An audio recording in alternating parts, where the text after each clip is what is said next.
Moi, j'ai beau venir souvent ici, à toutes les fois que je viens, je découvre toujours quelque chose de nouveau. Qu'on soit pratiquant ou non, qu'on arrive d'une autre religion ou non, peu importe, il y a quelque chose qui nous accroche parce qu'elle est vraiment exceptionnelle en tout point de vue.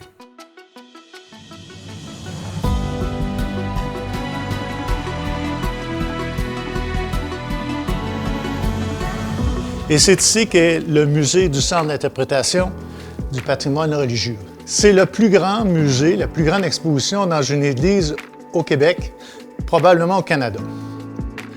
Elle fait tout le tour du Jubé et elle contient plus de 2000 objets différents. Les choses, ils changent, ils évoluent parce que c'est un musée, c'est vivant. Mais ce que je vois aussi, c'est l'intérêt des gens qui viennent. C'est de plus en plus des gens qui sont intéressés par le patrimoine religieux, par le tourisme religieux. C'est pour permettre aux gens de ces paroisses-là fermées de retrouver un peu de chez eux ici. Fait qu'il faut que ça évolue. Moi, je vous le dis, là, j'ai un coup de cœur, j'ai toujours un coup de cœur pour cette église-là. Je vais en avoir probablement jusqu'à mon dernier souffle.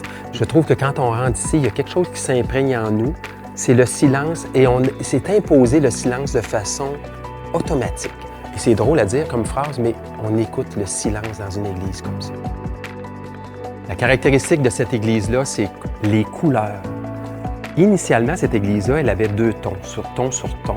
Et en 1990-91, il y a eu une restructuration majeure, mais surtout une restauration majeure qui a fait en sorte qu'il y a 19 couleurs qui sont apparues dans cette église-là.